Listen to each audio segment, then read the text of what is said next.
प्यारे साथियों नमस्कार। मैं आपका स्वागत करता हूं आपके अपने YouTube चैनल गंगा क्लासेस में। आज साथियों हमने एक टॉपिक लिया है नया, सर्किल वृत्त। पढ़ा होगा आपने। आज बहुत अच्छे से पढ़ाने वाले हैं इसमें। अगर कहीं से भी अगर सर्किल से संबंधित कोई क्वेश्चन आता है किसी पेपर में तो आप उसको कर दोगे। आज सारे क्वेश्चन इसमें लेने का प्रयास करेंगे, ठीक है। बस आप साथ बने रहना।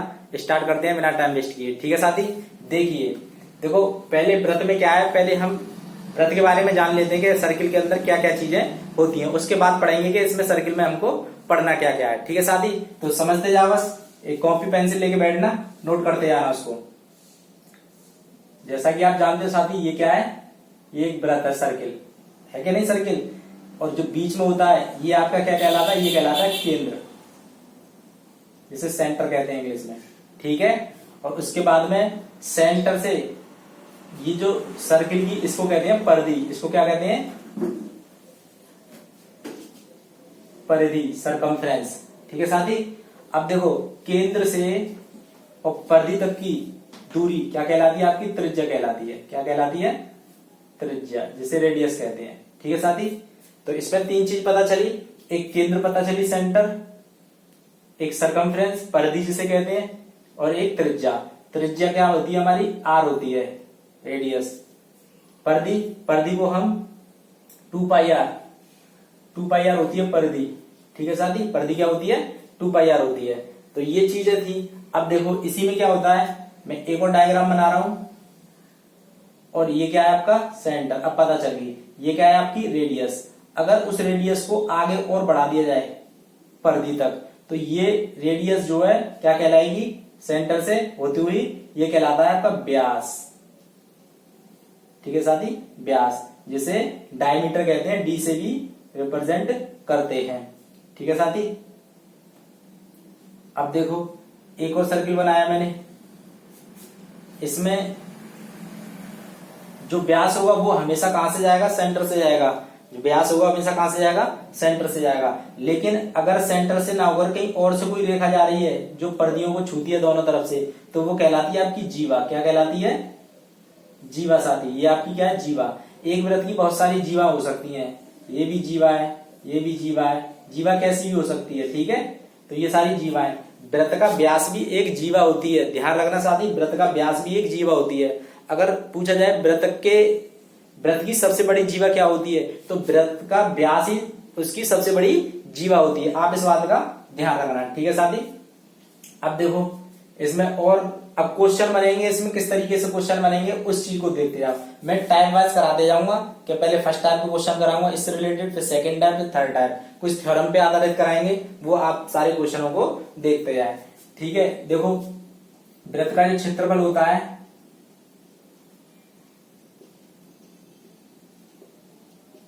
वो पाई आर स्क्वायर होता है। आपको सिर्फ रेडियस दे रखी होगी और आपको क्षेत्रफल निकालना होगा और आसानी से निकल आएगा। अगर व्यास दे रखा हो तो त्रिज्या का आधा कर देना। जिस तरीके से अगर व्यास है, व्यास होता है 2r, त्रिज्या का दूना। अगर रेडियस निकालनी है त्रिज्या, तो इसी का आधा कर देंगे जो भी दे रखा हो व्यास, तो रेडियस निकल जाती है, ठीक है साथी। सपोज करो मैंने यहां पे क्वेश्चन लिखा कि एक वृत्त की त्रिज्या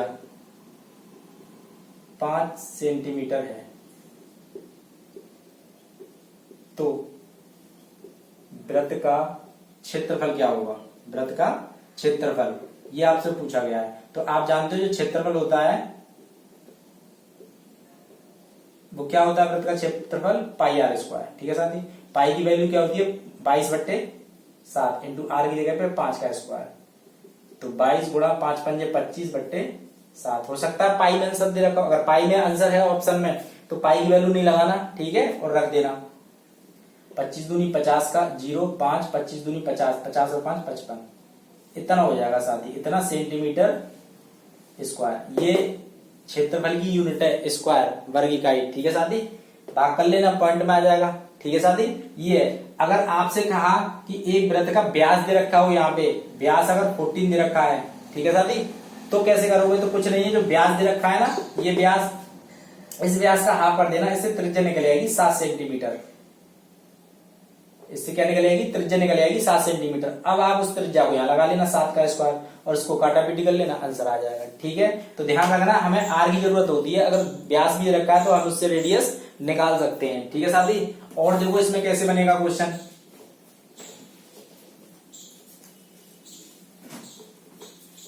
देखिए,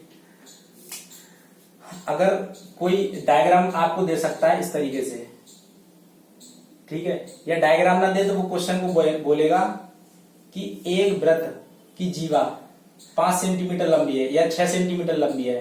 वृत्त की जीवा कितनी है? वृत्त की जीवा 6 सेंटीमीटर है। ठीक है साथी, और आपसे कहेगा केंद्र से जीवा पर डाले गए लंब की लंबाई, साथ ही यहां पे कुछ भी दे सकता है, 5 4 दे सकता है, मान लो 4 दे दी, 4 सेंटीमीटर है। ठीक है, तो वृत्त की त्रिज्या क्या होगी? वृत्त की त्रिज्या क्या होगी? ठीक है साहब, ये आपसे पूछा जाएगा। तो हम क्या करेंगे, सबसे पहले वृत्त की जीवा दे रखी है 6 सेंटीमीटर, तो हम एक वृत्त बनाएंगे और यहाँ पे कोई सी भी जीवा डालेंगे। इसका मतलब ये जो ए बी है वो आपकी क्या है? 6 सेंटीमीटर है। अब उसने कहा है केंद्र से जीवा पर डाले गए लंब की लंबाई कितनी है? 4 सेंटीमीटर। ये केंद्र है, केंद्र से जीवा पे लंब डाला तो साथ ही आपको 4 दे दी। अब आपसे रेडियस पूछा है, रेडियस कहाँ? ये रही। तो आप साथ ही ध्यान रखना कि जब भी केंद्र से जीवा पे लंब डालेंगे तो 90 बनता है। लंब डालने का मतलब यही है। ठीक है, तो ये एक समकोण त्रिभुज है। ठीक है साथी, ओ ए एम क्या है? एक समकोण त्रिभुज। ए एम ओ एक समकोण त्रिभुज है, समकोण त्रिभुज है। ठीक है साथी, तो आप समकोण त्रिभुज में जानते हो ये जीवा, ये केंद्र से आने वाली रेखा जीवा को 2 भागों में बांटती है। जब ये पूरी 6 थी, ये कितनी होगी? 3। अब आप इसमें लगा सकते हो समकोण त्रिभुज है इसलिए ओ ए का स्क्वायर बराबर ओ एम का स्क्वायर और प्लस ए एम का स्क्वायर। ठीक है, कर्ण का स्क्वायर बराबर होता है लंब के स्क्वायर प्लस आधार के स्क्वायर के। तो यहां से ओ एम कितनी है? 4 का स्क्वायर प्लस ये 3 का स्क्वायर, तो 4 चौक 16 प्लस 3 3 9, कितना हो गया साथी? 25। ओ ए स्क्वायर, तो ओ ए कितनी आ जाएगी? स्क्वायर रूट निकाल देंगे तो 5 आ जाएगी। इसका मतलब इसकी जो रेडियस है वो कितनी आ गई? 5 सेंटीमीटर। अगर आपसे व्यास पूछा जाता है इसी क्वेश्चन में तो आप रेडियस का डबल कर देते, व्यास आ जाता 10 सेंटीमीटर। ठीक है साथी, व्यास आ जाता 10 सेंटीमीटर। आप थोड़ा थोड़ा समझते जाए, जब क्वेश्चन करेंगे ना इसके तो बहुत आसानी से समझ में आएंगे। ठीक है साथी, अब देखो एक और चीज, अब मैं कुछ एक प्रमेय लेता हूं, उस प्रमेय पे आधारित कुछ क्वेश्चन बताता हूं। जैसे कि एक सर्किल है, आप ध्यान रखना, एक सर्किल है। ठीक है, और ये क्या है? सर्किल का केंद्र। ठीक, अब कोई 2 पॉइंट लिए या कोई जीवा ली तो केंद्र पर एक कोण बनाया इन दोनों पॉइंटों ने। ठीक है साथी, मान लो थीटा है ये, अभी बाद में लेते हैं। और इन्हीं 2 पॉइंटों से एक परिधि पे कोण बनाया, तो सपोज दैट ये अगर कोण थीटा है तो साथ ही ये 2 थीटा होगा। आप इस बात को ध्यान रखना कि परिधि पे बने कोण, परिधि पे जो भी कोण बना होगा उसका दूना होता है केंद्र पे बना कोण। लेकिन शर्त ये ध्यान रखना कि ये कोण और ये कोण यहीं से बनने चाहिए दोनों। तो यहां से ये बनना है दोनों कोण, और ये वाला कोण भी यहीं से बनना है। ठीक है साथी, तो इस पे आधारित क्वेश्चन आते हैं, बहुत सारे डायग्राम दे रखा होता है, एंगल पूछा जाता है। ठीक है, कैसे आते हैं वो देखो। इसमें मैंने ये बनाया, ये सेंटर, और सेंटर पे कोण मान लो मैंने 30 ले लिया, तो आपसे पूछा जा रहा है बताइए ये कितना होगा। तो साथी इसका ये हाफ होता है, ये 30 है तो ये 15 होगा। ठीक है, सपोज दैट ये है, ये ऐसे भी हो सकता है भाई, ये वाला और ये वाला पॉइंट से ये केंद्र पे बना और यहीं से ये बना। तो आप ध्यान रखना, अगर ये 50 है तो ये कितना होगा? ये 25 होगा ये वाला एंगल, क्योंकि परिधि भी बना हुआ है कोण। तो इस तरीके से बना सकते हैं, कैसे भी घुमा के। तो आप घबराना मत, बस आप ध्यान रखना कि परिधि पे जो वो कोण बना होता है उसका दूना होता है केंद्र बना कोण। उसके लिए शर्त ये है कि दोनों जो कोण बने हुए वो यहीं से बने होनी चाहिए, दोनों पॉइंटों से, इनसे। अगर ये इस टाइप से है और एक है ऐसे, और ये अगर 30 है तो अगर आपसे ये पूछा जाए तो कितना है, तो ये नहीं निकाल पाओगे। क्यों नहीं निकाल पाओगे? क्योंकि ये वाला जो एंगल बन रहा है वो यहां से जा रहा है और ये वाला जो बिंदु है वो यहां से जा रहा है, कोण बनाने वाला यहां से, जबकि जाना चाहिए था इसको यहां से, तभी बता सकते थे इसको। ठीक है साथी, तो आप इस प्रमेय को ध्यान रखेंगे। अब मैं एक क्वेश्चन और बताता हूं इसमें, देखो, तो आप इस पॉइंट को ध्यान रख देना। मैं यहां पे लिख देता हूं इस बात को कि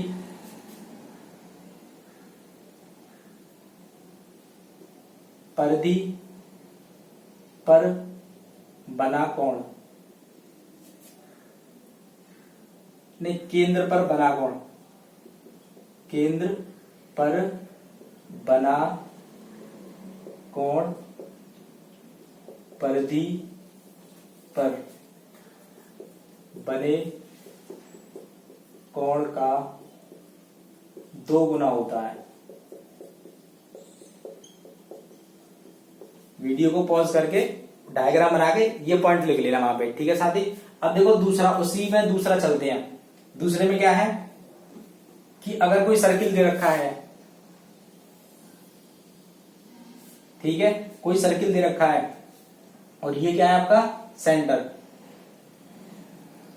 और ये आपका व्यास। ठीक है साथी, तो जो व्यास है वो परिधि पर हमेशा कितने अंश का कोण बनाएगा? 90 का। आप इस बात को ध्यान रखोगे, अगर व्यास है तो वो व्यास उस परिधि पर कितने अंश का कोण बनाएगा? 90 का बनाएगा। जैसे कि अभी मान लो मैंने यही वाली एक प्रमेय ली, क्योंकि यहां से और यहां से केंद्र पे देखा जाती है 180 का कोण बनना है केंद्र पे, तो केंद्र पे जो बना कोण है, ठीक है, इसका आधा ही तो होता है परिधि पे बने कोण का, 90 होता है। तो आप उस प्रमेय से भी अगर देखो तो ये वही चीज है। ठीक है, और वैसे भी आप ध्यान रखोगे कि कोई सर्किल हो और उसका जो व्यास है तो केंद्र पे कितने का, परिधि पर कितने का बनाएगा? 90 का कोण बनाएगा। आप इस बात को ध्यान रखना। ये ऐसे भी हो सकता है कि मैं अगर यहां पूछूं कि ये सर्किल है,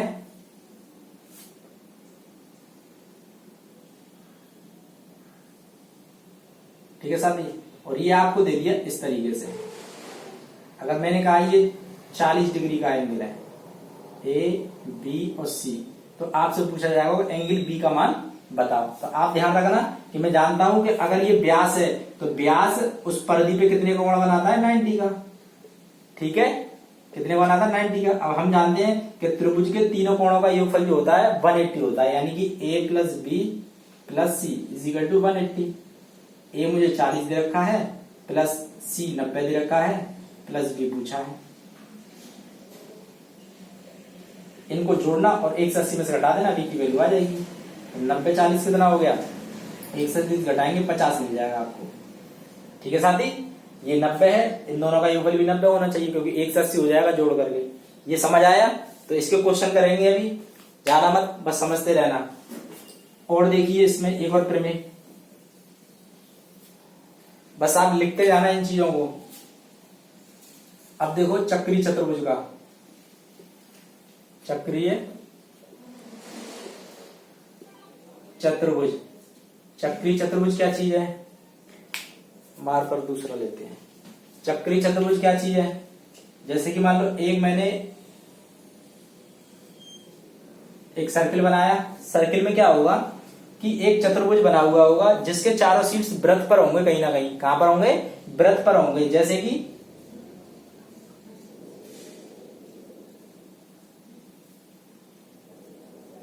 इस तरीके से ए बी सी और डी। ठीक है, ये चक्रीय चतुर्भुज। अगर चारों शीर्ष वृत्त पर हैं तो ये हम कहेंगे वो चक्रीय चतुर्भुज है। और चक्रीय चतुर्भुज की एक विशेषता होती है कि उसके जो सम्मुख कोणों का योगफल है वो 180 होता है। कैसे? ए का और सी का अगर angle A plus angle C बराबर 180 होगा और angle B plus angle D ये भी आपका 180 होगा। ठीक है साथी, तो बस अगर मैं आपसे कहूं कि अगर ये एंगल दे रखा है मुझे 80, तो आपसे पूछेगा बताइए एंगल सी कितना होगा। ठीक है साथी, आपको एंगल दे रखा होगा मान लो ये 70, तो ये आपसे पूछेगा बताइए ये कितना होगा। तो बहुत सिंपल है, जब आप समझ गए ये चक्रीय चतुर्भुज है तो इनका और इनका योग 180 होगा।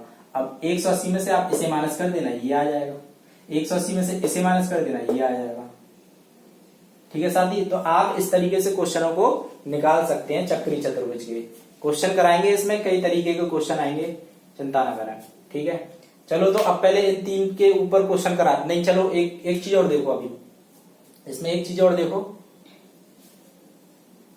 चलो क्वेश्चन ही करा लेते हैं, मैं सिर्फ करता हूं, क्वेश्चन करते हैं, ठीक है साथी, क्वेश्चन करते हैं साथी। देखो कुछ क्वेश्चन मैंने लिए हैं, अच्छे क्वेश्चन है, आप इनको देख पा रहे होंगे। देखो एक पहला क्वेश्चन मैंने दिखाया है, मैं इसकी थ्योरी आपको बताता हूं कि एक सर्किल दे रखा है, ठीक है, और angle A O B 60 degree है, ठीक है, चित्र पहले से बना हुआ है, ए ओ बी 60 डिग्री, और आपसे वैल्यू पूछी गई है एक्स की, कि एक्स का मान क्या होगा। सोचो आप इसमें कौन सा प्रमेय लगाओगे, अभी मैंने 3 ही बताए हैं, उसी में से बता दो आप कौन सा लगाओगे, ठीक है।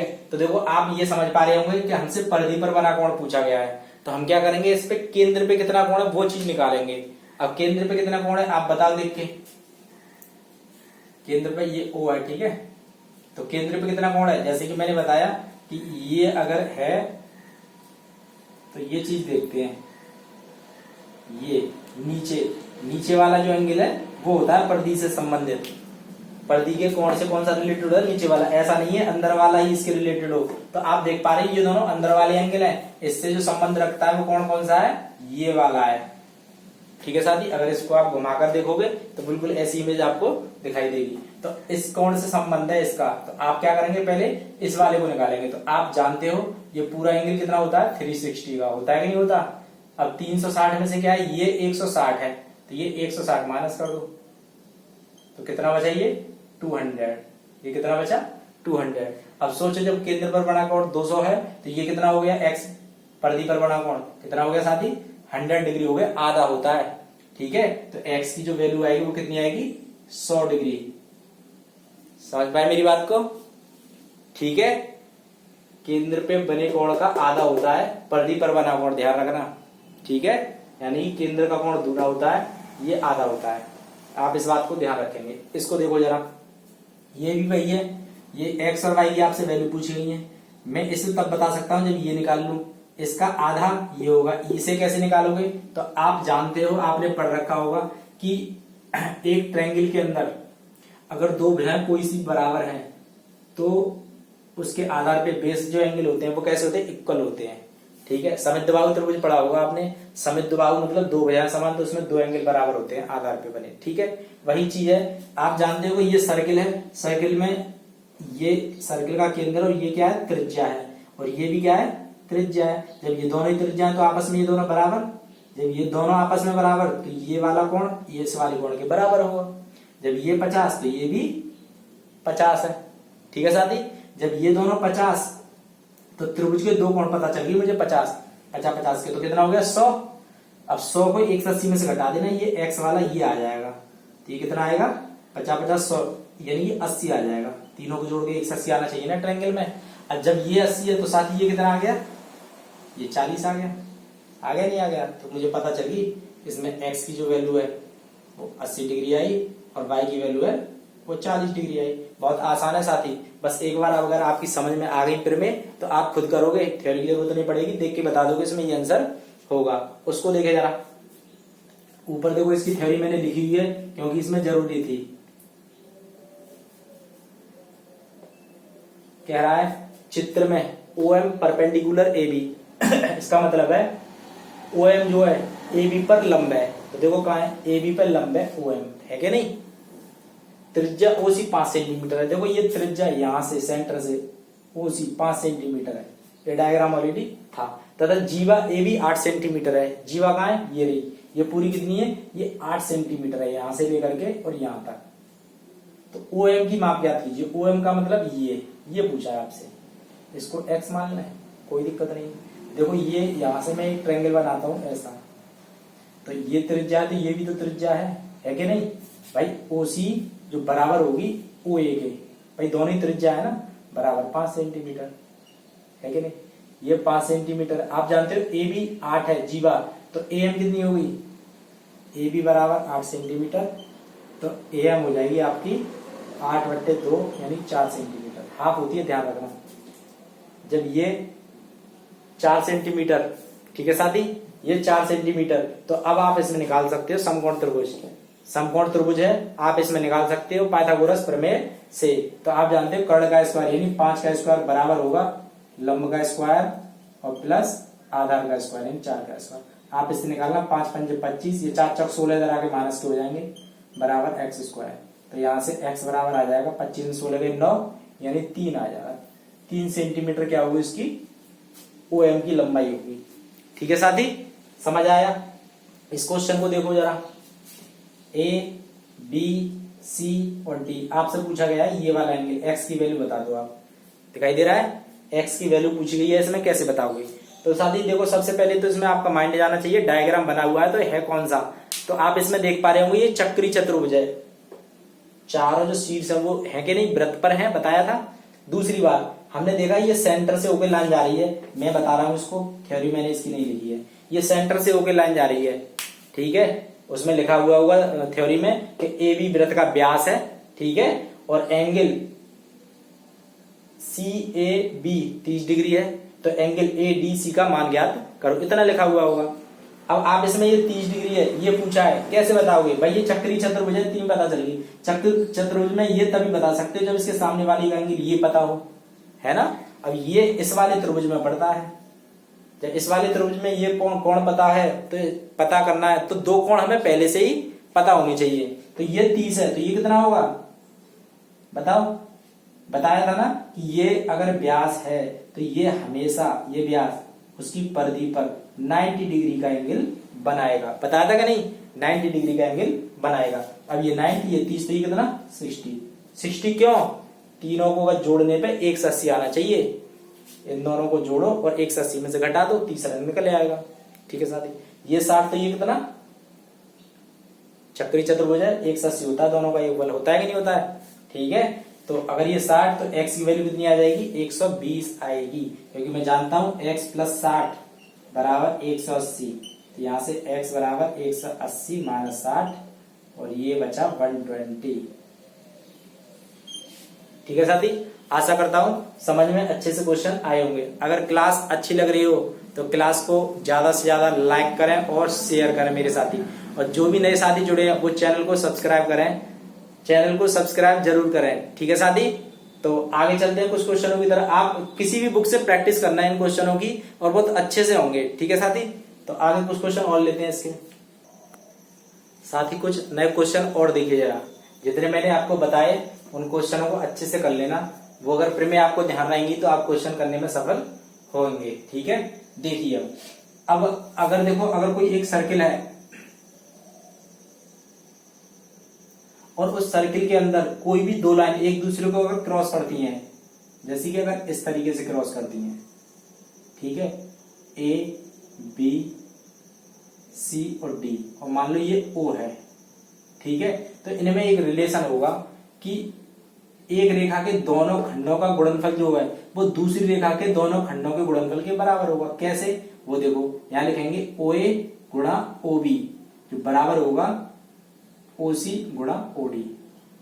आप इस बात को ध्यान रखेंगे, आप इस बात को ध्यान रखेंगे। ठीक है साथी, ये O है और ये D है। जैसे कि अगर मैं एक क्वेश्चन ले लूं इसी में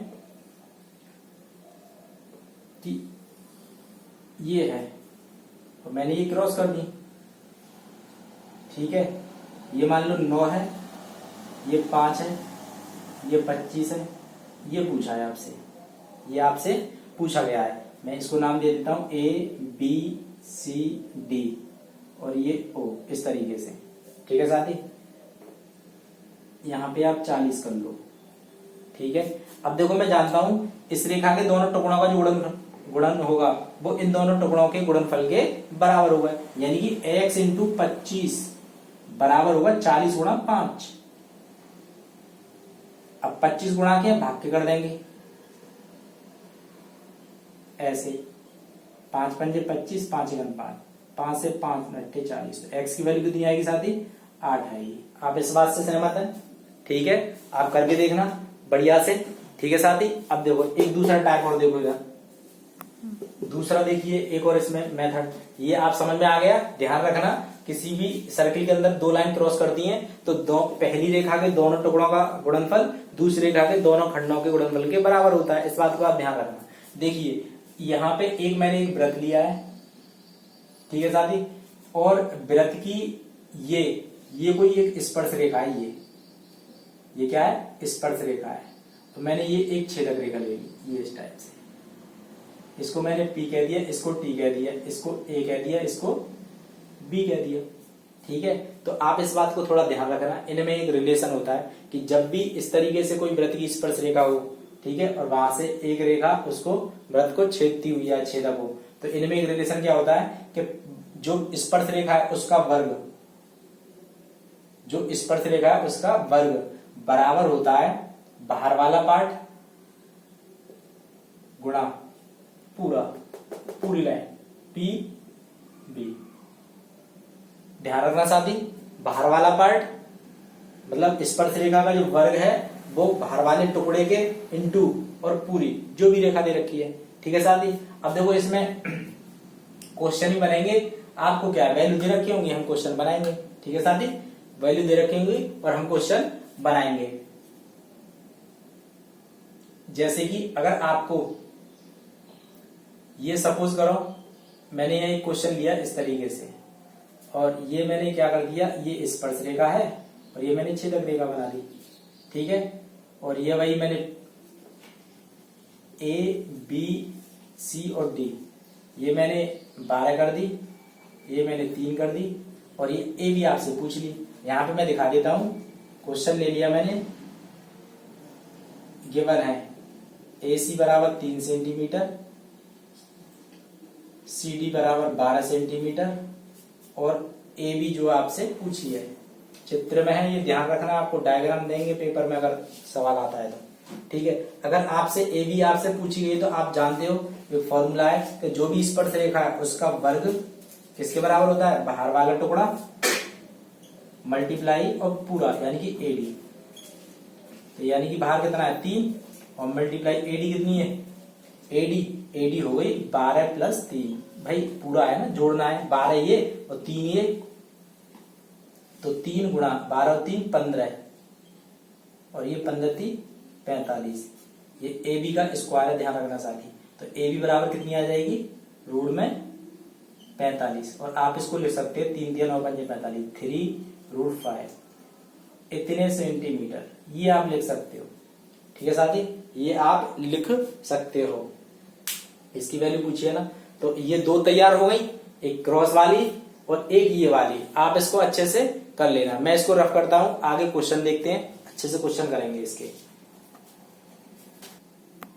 साथ ही। कुछ क्वेश्चन और देखिए इसके, जैसे कि अगर मैं इसी में लूं, अगर मैंने ये इसको ऐसे कर दिया, एक ये आपकी छेदक रेखा और यहां से अब स्पर्श रेखा ना लेकर के मैं इसको भी छेदक कर देता हूं, ठीक है साथी, ये मैंने कर दिया, और मैं इसको लेता हूं A B C, इसको मान लो P और इसको Q, ठीक है, ये है। तो इसमें अभी देखो, इसको एक इसमें स्पर्श रेखा ली थी पहले मैंने, एक छेदक ली थी, तो वहां PT का स्क्वायर बराबर बाहर वाला पार्ट मल्टीप्लाई पूरा वाला पार्ट। इसमें भी कुछ ऐसा ही है, तो इस वाले के जो दोनों टुकड़े हैं कैसे, AQ बाहर वाला और मल्टीप्लाई पूरा AB बराबर किसके होगा, बाहर वाला मल्टीप्लाई पूरा AC। आप इसको भी ध्यान रखोगे, ठीक है साथी।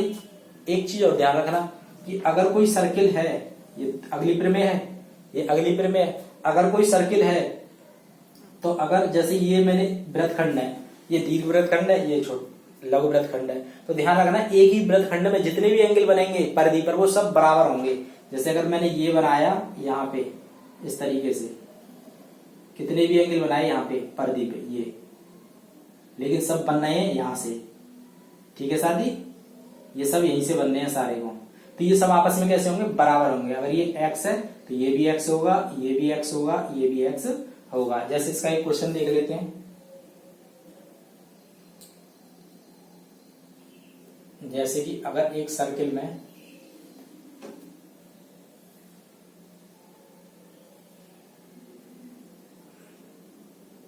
ये है, मैंने दे दिया A B C और D, ठीक है, और मुझसे कहा गया ये 30 डिग्री है, तो आप डी की वैल्यू बताओ, इसकी एक्स की वैल्यू बताओ। तो आप समझ जाना कि ये जो एंगल बने हुए हैं वो दोनों इन्हीं पॉइंटों से बने हुए हैं। जब इन पॉइंटों से बने हुए हैं तो ये दोनों एक ही वृत्तखंड के कोण हो गए, वो भी परिधि पर। तो एक ही वृत्तखंड में जितने भी परिधि पर एंगल होंगे वो सब इक्वल होंगे। अगर इसमें ये 30 है तो एक्स की वैल्यू भी 30 डिग्री होगी।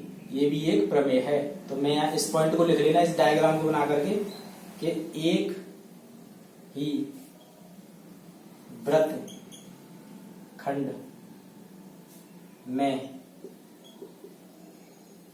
परिधि पर बने कोण सभी कोण बराबर होते हैं,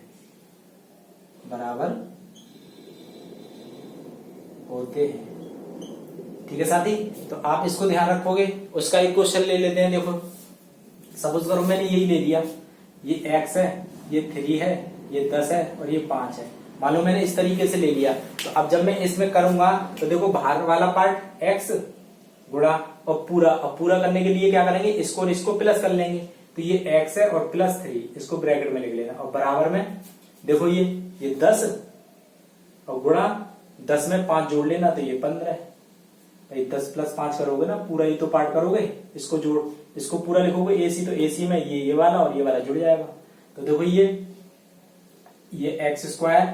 देखो ऑप्शन दे रखे होंगे, ऐसे क्वेश्चन ऑप्शन से बहुत जल्दी हो जाते हैं, ठीक है। चलो हम ऐसे ही करते हैं, x और ये x + 3 और बराबर में ये 10 और 5 15 है 150।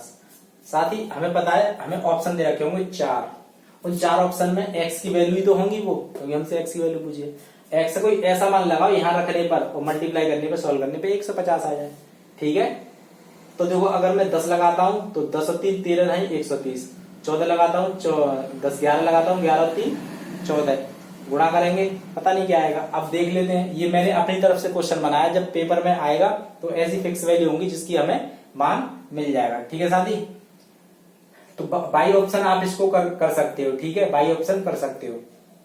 मैं बुक से एक क्वेश्चन आपको बताता हूँ, इसको मैं रफ कर देता हूँ, ठीक है साथी। मैं बुक से एक क्वेश्चन बताता हूँ जिसमें वैल्यू आपको दे रखी होंगी। साथी देखो मैंने ये क्वेश्चन लिया है, आप इसको करना, ये बिल्कुल हो जाएगा। जैसे कि हम जानते हैं, बताया था, ये बाहर वाला पार्ट x मल्टीप्लाई पूरा, तो x + 13 बराबर किसके होगा, बाहर वाला पार्ट 6 मल्टीप्लाई में पूरा 6 और 9 को जोड़ेंगे, 6 + 9। तो ये गुणा करेंगे इसका x² प्लस गुणा 13 से करेंगे 13x, और ये 6 गुणा 9 6 15। तो ये x² प्लस 13x बराबर 15 छक्के 90। ये x² प्लस 13x इधर लेंगे, माइनस कर देंगे। 90 के ऐसे गुणनखंड करना कि घटाने पर 13 है। तो आप जानते हो 18 पंजे 90 होते हैं, और 18 में से 5 गए तो 13 बचेंगे, ठीक है साथी। तो ये x² प्लस के 18x और माइनस के 5x, 18 में से 5 जाएंगे तभी तो प्लस का 13x बचेगा, और ये माइनस के 90 बराबर 0। x कॉमन निकाल लेना, तो यहाँ x + 18 बचेगा, माइनस 5 कॉमन निकालना है यहाँ से, तो यहाँ x माइनस बाहर जा रहा है तो ये प्लस हो जाएगा, 5 से भाग लगाएंगे 18 में, तो यहाँ से ये x + 18 और ये बचेगा x - 5। तो यहाँ से x बराबर, एक तो माइनस का 18 आएगा और यहाँ से एक x बराबर 5 आ जाएगा, क्योंकि माइनस का है ना, उधर जाके ये प्लस का हो जाएगा। साथ ही क्योंकि ये डिस्टेंस होती है, दूरी है, दूरी कभी ऋणात्मक नहीं होती, तो हम हमेशा धनात्मक लेंगे, तो x की वैल्यू हमको 5 मिल जाएगी।